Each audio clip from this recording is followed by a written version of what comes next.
Hi, welcome to the stream. I'm Josh Rushing, filling in for Femi OK. As Russia's war in Ukraine continues, people around the world are suffering from a protracted global energy crisis. The Secretary General of the UN has called it an existential cost of living crisis for hundreds of millions of people. Today, we take a look at how people are affected by energy shortages, price increases, and what it will take to bring relief. But first, let's hear from one of our community members, Tim DeMuzio, about how we got to this point. I think there are three things to consider when we think about the ongoing energy crisis. And the first is our structural reliance on fossil fuels as the dominant energy source in our economies. The second is obviously the invasion of Ukraine by Russia that increases risk, and risk gets priced into the market prices for energy. And the third is the very slow movement of most governments to decarbonize the economy. All right, so that was Tim's opinion, but we want to hear yours too. Share your questions and your comments right here, see in the YouTube chat, and be a part of this show.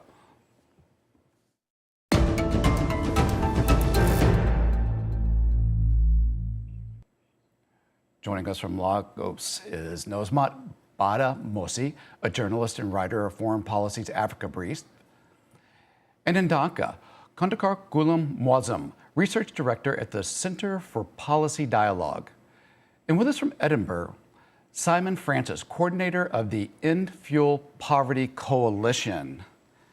Guys, thank you so much for joining me today. We're going to talk about the way the energy crisis, it seems to be, the world was moving rather slowly from fossil fuels to clean energy or renewables, but the war in Ukraine has really kind of exacerbated the slow speed that we've moved, that the world's turned here. So, Muazzam, can you kind of talk to me about what's happening with the global energy crisis and the way it's impacting different regions of the world? In fact, most of the economies in the world are dependent on a limited number of sources of energy. Mm-hmm. And because of the Russian war, which is a major source of supply of fossil fuel, particularly petroleum, as well as the gasoline. And because of sanction over Russia, because of this war, most of the other part of the world are being suffering for lack of supply, adequate supply of petroleum. As a result, what happened here is that due to limited number of supply, major countries are now depending on this limited number of sources, particularly in the OPEC countries. And because of that, the price has gone up significantly. And it has reached to $120 per barrel. Now it is $96 per barrel. And it has increased over 16% on a year-on-year basis. While this can be managed by the developed countries who have a good foreign exchange reserve and could use that reserve for import the petroleum at a higher price. But most of the developing countries, which have a limited foreign exchange reserve, are facing a very big trouble of importing this high-priced petroleum. For a Bangladesh economy like us, we are partly dependent on the domestic gas supply, and majority we are depending on the diesel, imported diesel and LNG. And because of the limited foreign exchange reserve, we are facing a trouble for importing adequate amount of fossil fuel. And that's why we are on a regular basis, the load shedding of electricity cartel is happening. Gas shortage in the industry is happening. And these kinds of crises is not actually taking place in Bangladesh alone. Most of the other countries are facing the same problem. Indonesia, Panama, Kazakhstan, then Italy, even in the developed world, also facing the same kinds of the trouble. But the trouble for the developing countries is much acute than compared to that of the developed countries. Well, you know, Muazzam, I want to show what it's like actually in Sri Lanka and Bangladesh. We have a bit of mashup of video here. Check this out. In the evening, nobody told us about the availability of kerosene. My mother and father did not eat any food because I was waiting in the queue as there was no kerosene to cook our food at home. Finally, they said, there is no kerosene, so you go home. But I can't even go home because I have no kerosene to cook food. I am poor. I have to stay in the queue. I have nothing to eat. Everybody said, go home, but I can't. There are no candles in Moog Bazaar, so they asked me to buy candles from Karwan Bazaar, but I haven't found them there either. I can't light a candle at my shop in this load shedding. My battery is low and there's no way to charge it. So that's what's happening in Asia, but I also want to talk about what's happening in Africa. Look at this. This was sent in from Dr. Angela Lugusi. She is the United Nations Development Program in Ghana. Check out what she has to say. Around the world, there are 900 million people without access to electricity, and unfortunately 72% of those are in Africa. The rise in energy prices is also pushing up food, inflation, and fuel costs. And this means that there's a third crisis emerging, the cost of living crisis, which could push 71 million people into poverty, according to the United Nations Development Program. We must have a massive investment in clean energy, as well as energy efficiency, to disrupt the global demand for fossil fuels so that developing countries will be able to achieve the target of providing clean and affordable energy for all by 2030. So Nozmat, she was saying that 72% of the people in the world without electricity are in Africa, but you're joining us from Lagos. Nigeria produces a ton of oil and gas. Is the situation better there? What's happening? Not at all.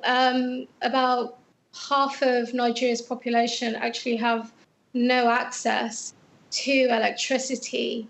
And one of the major problems that Nigeria has is that it exports crude oil and then imports refined oil. So it's still faced with the same kind of high energy prices, because technically it's still importing its sort of finished oil. There are few refineries in the country, and that's one of the major challenges. Another problem is that Nigeria has been facing a lot of fuel theft at the moment. Yesterday, the Nigerian Petroleum Corporation announced that they had found 58 different tapping points for oil theft. And because of that, it is not reaching its OPEC target. So Nigeria is actually quite resource rich, but fuel poor. Well, is it getting higher dollars for the fuel it is selling internationally? And is that money, does it make its way back into the country? It is getting, yeah. So, yes, the government is making a profit at the moment with higher prices. There is an issue of how much of that is actually filtered down to the people and how much of that is actually spent on infrastructure. One of the, it's not just the oil theft that's the problem.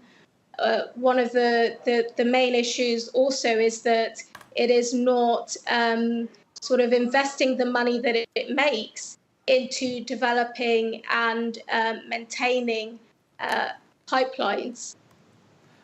Yeah, I want to bring in another piece of video. This is actually from the president of the EU Commission, Ursula von der Leyen, and she talks about basically the Putin effect and what's happening here with the EU and its need for oil. It is because of Putin and his war that the energy prices are high, gas prices are high, electricity prices are high. That is the price he wants us to pay. So we have taken many steps in the past already to address the skyrocketing prices. Just to give you a figure, we have been able not only to get rid of Russian coal overall, but also till the end of the year we will wind down Russian oil to 10% of what we initially had. And if you look at the gas supply, the biggest factor, at the beginning of the war, of all imported gas, Russia had 40%. Now we are down to 7.5% within 7 months. Simon, so she said at the beginning of the invasion of Ukraine that the EU depended on Russia for 40% of its gas. It's now down to 7.5%. A couple of questions. What does it mean in Europe where you are when they can't get the gas? But two, what does it mean for the rest of the world when Europe, with its deeper pockets, goes out and starts taking up more of the market? Well, I think the first problem is that this problem is not just as a result of the war in Ukraine. This problem has been sort of festering for a long time in Europe. Successive governments across certainly in the UK and across Europe have not done enough to invest in energy efficiency measures. That's a way of reducing our use of gas and electricity over the longer term. And had we had those measures that many campaigners right across Europe were calling for, then we wouldn't have been so exposed to the volatility of the gas prices right now.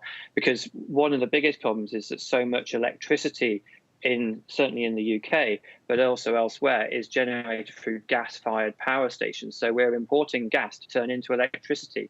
It sounds mad, because we've got enough renewables in Europe that we shouldn't even need to do that. Yet, again, successive governments have not gone fast enough towards renewables. So that means that we're stuck in this position where we're having to kind of see increased prices. And I think for us, the biggest problem is that the poverty here, as we're getting into winter in the UK and across Northern Europe, is that we're going to see more and more people living in cold, damp homes. And that means that if you have a pre-existing health condition, if you've got asthma, if you've got lung conditions, if you've got cardiovascular conditions, if you're disabled, if you're elderly, if you're young, all of these people are really badly affected by living in cold, damp homes. It makes pre-existing conditions worse. That's going to put more strain on the health services as well. So we're facing, real challenges here because governments have not taken action in the past. Yeah, but one man's crisis is another man's opportunity. I want to bring in Antonio Guterres, the UN Secretary General, who speaks about the morality of the profits that are being made on this issue. First, it is immoral for oil and gas companies to be making record profits from this energy crisis on the back of the poorest people and communities and at a massive cost to the climate. The combined profits of the largest energy companies in the first quarter of this year are close to $100 billion. I urge all governments to tax these excessive profits and use the funds to support the most vulnerable people through these difficult times. So, Muazzam, Guterres there is saying that government should tax energy companies higher. I want to bring in someone who's in the YouTube channel right now watching. This is Richard W., who says government should give free solar panels, wind turbines, and storage batteries to every community to use whenever possible. It'd be the first step to breaking up the oligopolies. What should governments do here, Muazzam? How should they address this? Yes, I think just we heard about the UK experience that the government didn't actually put not enough importance on the renewables in the earlier decades. And the same is true for other developing countries, including Bangladesh, which is overtly dependent on domestic gas as well as for the imported LNG and diesel and petroleum, and which I think is also true for other developing countries, which some of the countries are nowadays focusing on the renewables, but basically still renewable is not considered as a major alternative of this energy crisis. If you see that most of the crisis is generated because of the overtly import dependence of the fossil fuel. So if there is an opportunity for replacing this fossil fuel by the renewables, solar, wind, hydro, there are lots of opportunities are there. Then definitely it will be a much more good alternative and could create a much more better energy mix for developing countries to tackle these kinds of situation. Unfortunately, even my country, still government think that the situation will gone over and the government will continue with the same way as it is being focusing on the renewable, on the fossil fuel.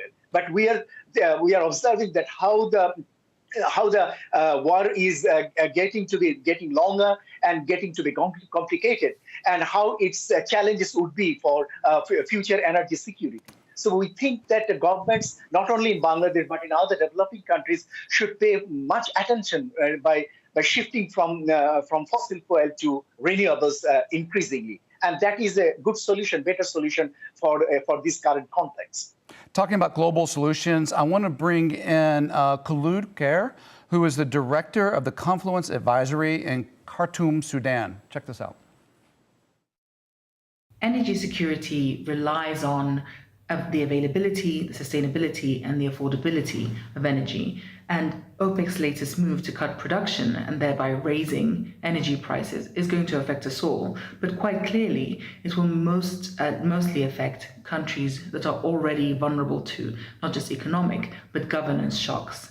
It's therefore very important, I think, for countries that are frankly going to be making a killing out of this latest move to set up a global trust fund to ensure that countries and communities are able to weather the energy insecurity for the next few months, if not on a longer term basis. Simon, one of those countries that she refers to making a killing is Norway. Do you see a governmental obligation for the countries who are the recipients of this windfall to set up something? She referred to kind of a global security fund there that they could contribute to address these type of crises moving forward. I think that was a really telling comment, because these firms are literally making a killing. People are going to die because they can't afford to keep their homes warm. They can't afford to charge respirators if they're asthmatic. They can't afford to live at a decent standard. And so, there's absolutely a moral obligation, I think, as the UN Secretary General said, on these firms to really put the profits back into helping those that are most in need. And I think what's really important to remember is that there's profits all the way through this system. So, a unit of gas from the point that it's extracted to the point that it's delivered into somebody's house, there are lots and lots of different private companies that are all making a profit over trading that, on transmitting it, and the profits run deep through the whole energy market.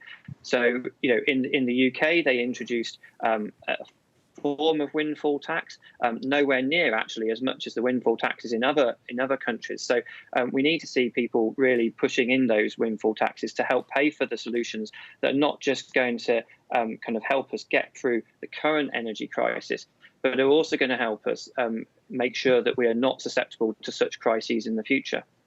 Yeah, I want to check in with our YouTube community again. Lucas says, let's be realistic here. The U.S. has caused this global crisis. How does the EU sanction a country that provides them with energy? EU and U.S. should be condemned by the rest of the world. Richard says, OPEC controls supply and supply controls prices. OPEC and selfish high prices will bankrupt the world economy and cause the greatest recession in history. And Jonathan Perez says, hard push forward to nuclear power or other fusion slash, I think it means fission solutions. So want to turn back to Nozma, and I'm curious, is if 72% of the people who don't have electricity in the world are in Africa, what is the push there like for green solutions, renewable solutions, non-fossil fuel solutions?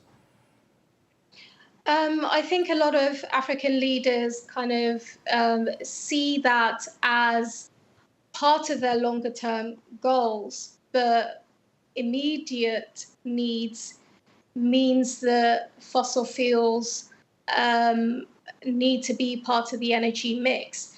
As I said, there are a lot of countries in Africa that the majority of the population do not have any access to electricity. I think one expert, and I think he put it really well, he said,